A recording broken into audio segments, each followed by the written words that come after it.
Bonsoir. Bonsoir. Nous sommes à notre rencontre d'enseignement. Il faut toujours situer qu'il y a la différence entre la prédication et l'enseignement. La prédication, en termes plus clairs, c'est comme si on achetait en gros. Et l'enseignement, c'est comme si on achetait en détail. Ce soir, nous allons voir ce qu'on appelle les priorités.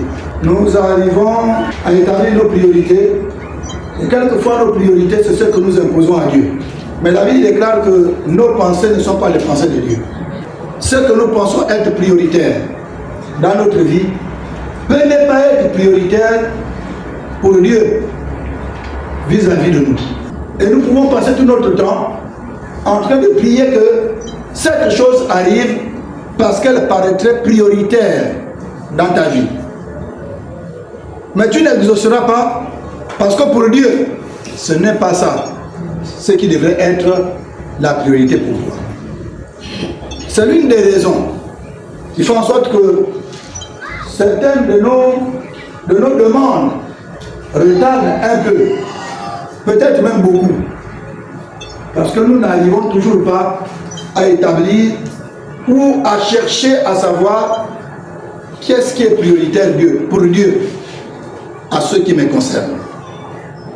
Et si tu arrives à résoudre ce problème-là, tes prières seront rapidement exaucées parce que tu rentreras dans ce qu'on appelle la volonté parfaite de Dieu.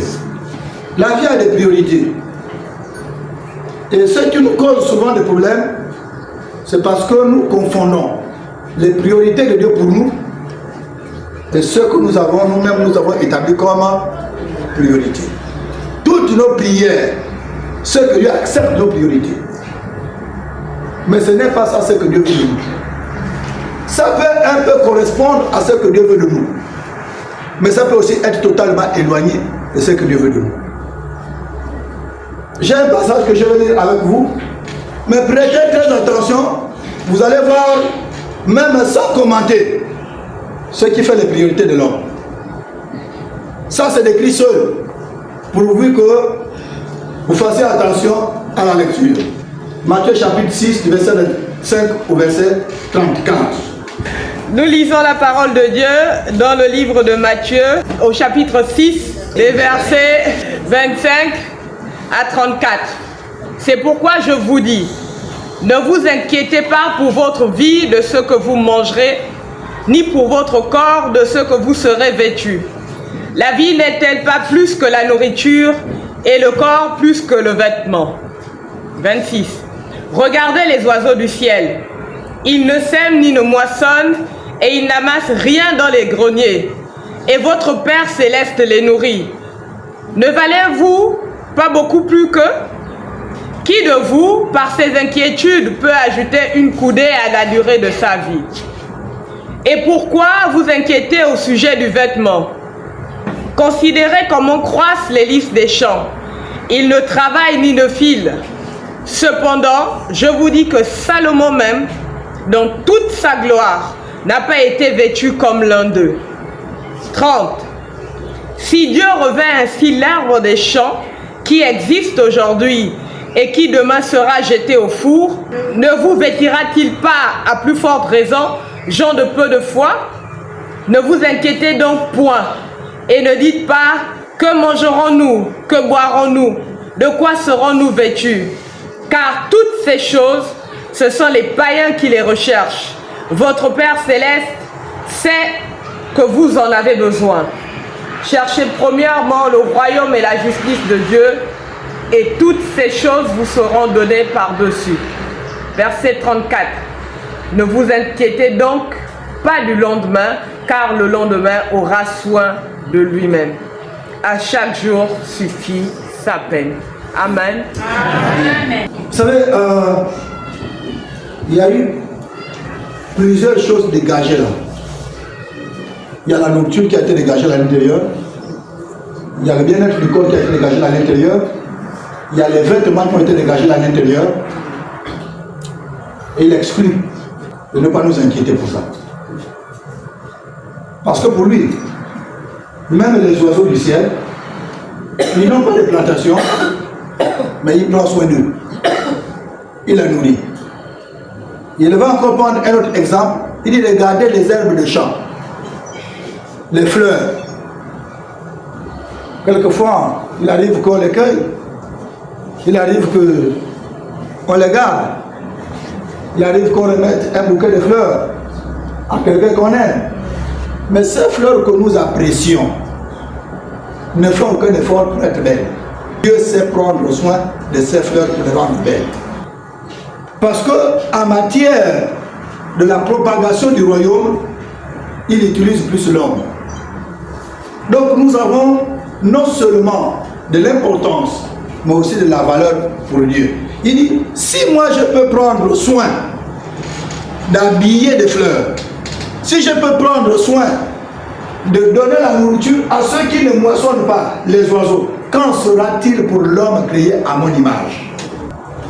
Il faudrait que vous compreniez que Jésus avait les priorités qui ne sont pas les mêmes priorités que nous. La priorité de Jésus, c'était de faire la volonté de son Père. C'est ce que dit la Bible. Ma nourriture, ma préoccupation, c'est de faire la volonté de celui qui m'a envoyé. Ça, c'était sa priorité. Certainement, ça va un tout petit peu vous scandaliser. Mais ça, c'était la priorité de Jésus parce que Jésus connaissait le royaume. Jésus était le roi du royaume. Il était le concepteur du royaume. Il est parmi les fondateurs du royaume. Et Dieu l'a établi comme roi du royaume. Donc, connaissant le royaume, son objectif, ce n'est plus la connaissance du royaume. Son objectif, c'est maintenant de plaire au Seigneur, de plaire à son Père pour accomplir uniquement ce que son Père voulait qu'il fasse. Pour vous et moi, notre priorité, ce n'est pas d'abord chercher la volonté de Dieu, mais c'est de chercher le royaume.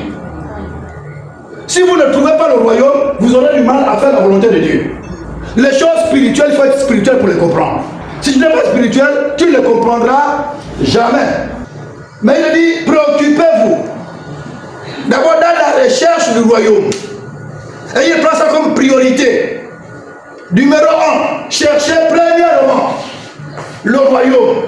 Il ne dit pas chercher premièrement la volonté de Dieu. Vous n'allez jamais trouver la volonté de Dieu si vous n'êtes pas dans le royaume. Quand on se retrouve dans le débat, pour l'intérêt de l'église, je ne dirai plus ce que je pense. Mais je dirai ce que je pense, je vois juste par rapport au royaume. Mais quand tu n'es pas dans le royaume, tu vas raisonner en fonction de toi-même, de ce que tu aimes, de ce que tu veux. Mais ce que tu veux, ce n'est pas ce que le royaume veut. Et souvent dans nos débats, souvent dans nos rencontres, c'est ce qui fait que pour Dieu, il n'a pas associé dans la prise de décision la voix de la majorité, le vote. Il était lui-même conscient de ça. Et celui qui a dit que l'ivraie et le lait grandissent ensemble. Il était conscient que si on fait ça de cette manière, l'ivraie peut même facilement gagner. Pourquoi? Parce que c'est le même Dieu qui a dit que parmi là, il y a beaucoup d'appelés, mais il y a peu. Le peu de lui là, c'est quoi? C'est ceux du royaume. Et à chaque fois que nous partirons sur la base de la majorité, on prend le risque que ceux qui n'ont pas compris le royaume, les décisions vont primer sur les priorités du royaume. Donc notre prière, au départ, ce n'est pas dire Seigneur, je veux faire ta volonté. Et quand tu dis cette prière-là, tu es déjà suffisamment convaincu que tu appartiens au royaume. Mais dans le royaume, même si elle a péché, Dieu t'envoie pour aller la récupérer. Amen. Pas pour aller la condamner, pas pour aller la fausser, pas pour l'exclure, mais c'est pour l'attirer. Que malgré ton péché, Dieu a besoin de toi. Et dans ce que tu feras, elle va vite comprendre. S'il vous plaît, on reconnaîtra là de façon. On sait ce qui est du royaume et de ce qui n'est pas dans le royaume. Amen. Jésus a dit qu'il n'est pas venu pour ceux qui sont en bonne santé. Il est venu pour ceux qui sont malades. Il est venu pour ceux qui sont dans le péché. Jésus n'a pas eu de problème avec les pécheurs. Jésus n'a pas eu de problème avec les prostituées. Jésus n'a pas eu de problème avec les ivrognes. Jésus n'a eu de problème qu'avec les religieux. Ceux qui étaient à l'église. Donc ceux qui se sont introduits dans le royaume. Ce sont eux qui ont causé plus de problèmes à Jésus. Mais les gens dont Jésus est venu pour eux n'avaient pas de problème avec lui. Il est venu pour les pécheurs. Et à chaque fois qu'il s'approchait des pécheurs, les pécheurs se donnaient à lui. Mais la bataille, ceux qui l'ont fait du tort, s'il vous plaît, c'est ceux qui jugent les autres. Ceux qui n'ont pas le royaume. Et se réclament avoir le royaume. Alors que non, au fond, ils ne sont pas du royaume. Et quand vous n'êtes pas dans le royaume, je vous assure, quel que soit ce que vous direz, votre message tirera les autres par le bas. Ça ne va jamais encourager les autres d'avancer. Et plus loin, Paul va le dire dans le livre des Philippiens. Ne vous inquiétez de rien. Donc ne faites pas de vos besoins vos priorités. Mais faites du royaume votre priorité. Tout ce que vous demandez, ça se retrouve dans le royaume. La santé, c'est dans le royaume. La prospérité, c'est dans le royaume. L'onction, c'est dans le royaume. La promotion, c'est dans le royaume. L'argent, c'est dans le royaume. Tout ce que nous désirons, c'est dans le royaume. Et Jésus nous dit, cherchez premièrement le royaume. Si vous avez trouvé le royaume, vous avez trouvé toutes ces choses. Et nous avons même confondu que notre priorité va chercher d'abord à faire la volonté de Dieu. Le royaume, nous ne l'avons pas trouvé. Vous allez accomplir la volonté de Dieu comment? La Bible déclare que même prier là, on ne connaît pas prier. Ok? Mais c'est le Saint-Esprit qui nous aide à prier par des soupirs inexprimables. Ça veut dire quoi? Il faut que tu sois dans le royaume pour que le Saint-Esprit t'aide à prier. Amen. La prière, c'est le royaume. C'est que tu as trouvé le royaume. Et quand tu pries, tu es en harmonie avec le royaume. Voilà pourquoi la Bible fait de ça une priorité. Cherchez premièrement. Même si tu es malade, cherche d'abord le royaume. Même si tu as faim, cherche d'abord le royaume. Même si tu n'es pas revêtu, cherche d'abord le royaume. La délivrance est dans le royaume. Ne cherchez pas la délivrance quand vous n'êtes pas dans le royaume. Elle ne viendra jamais. Amen. Ne cherchez pas que Dieu vous bénisse quand vous n'êtes pas dans le royaume. La bénédiction de Dieu réside dans le royaume. C'est à cause de ça qu'il dit clairement, cherchez premièrement le royaume des cieux. Et toutes les choses, il n'y a pas d'exception. Je vous entends que même l'onction pour prêcher ce soir, c'est dans le royaume. Amen. La vie est dans l'eau, la langue vient dans l'eau, le bien-être est dans le royaume. Ne sortons pas les éléments du royaume pour les chercher ailleurs. C'est ça la maturité. Ça ne vient pas forcément par la déclaration prophétique. C'est contenu dans le royaume. Ne déplacez pas les bords. Cherchez premièrement le royaume. Il y a une question d'onction ou de prophète. C'est dans le royaume. Si vous avez trouvé dans le royaume, vous avez trouvé Dieu. Et tous ceux qui ont trouvé Dieu, Dieu répond forcément. Amen. Mais c'est parce que notre vie est basculée par beaucoup de besoins. Ça crée des inquiétudes. Et sur cette base-là, la priorité devient ce que nous voulons. On a oublié que ce que nous voulons là, c'est détenu par quelqu'un. Il faut d'abord qu'on rentre dans son sphère pour bénéficier de ce que nous désirons.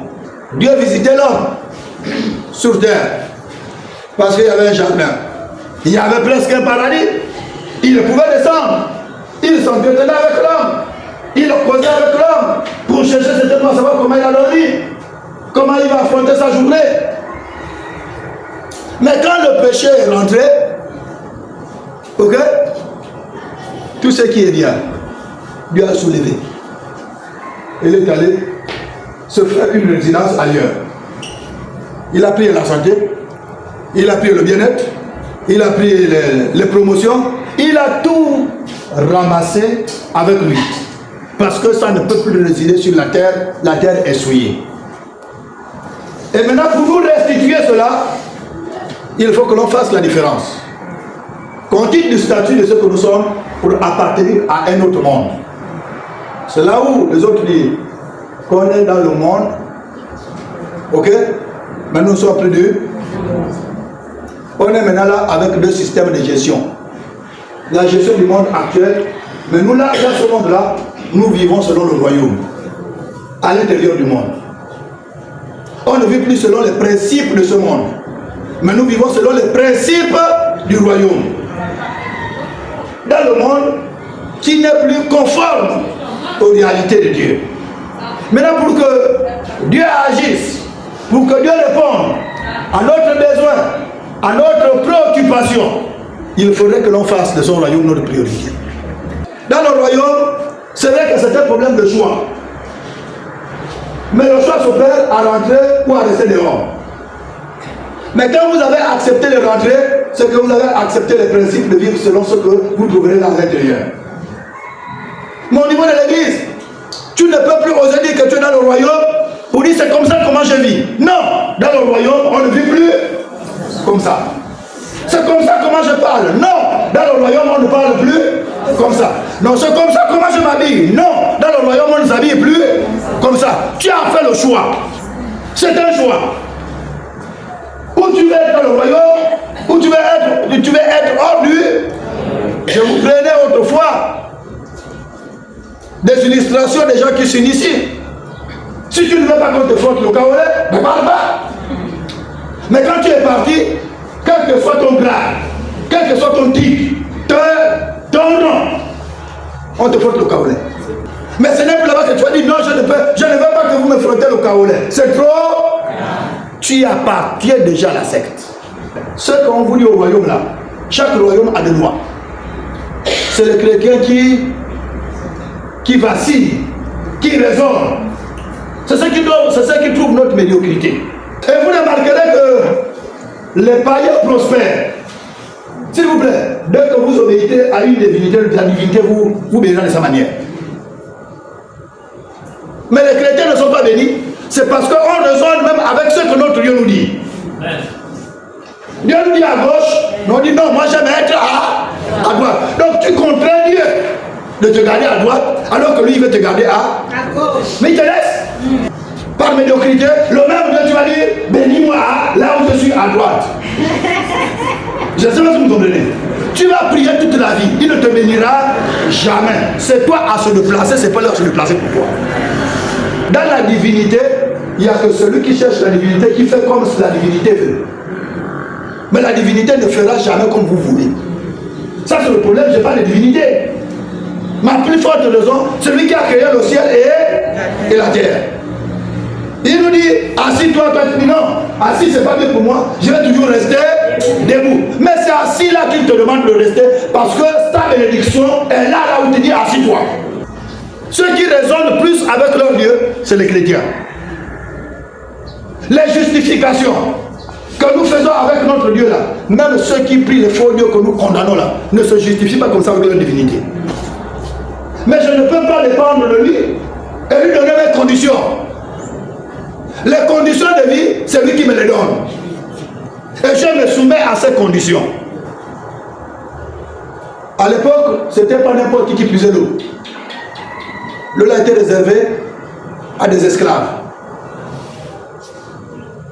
Mais Marie viendra leur sensibiliser, sans leur dire ce qui va arriver. Il va dire, faites tout ce qu'il vous dira. Mais il n'a pas posé, il va nous dire quoi? Mais ils avaient confiance en Marie, qui était la mère de Jésus. Et ils l'ont fait par confiance à la personne.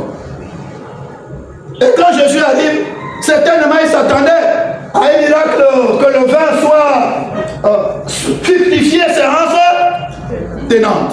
Mais il va leur dire, allez-y puiser, prenez le récipient, allez-y puiser de l'eau et remplissez les trous. Le rapport est où avec ce que nous voulons? De vous à moi.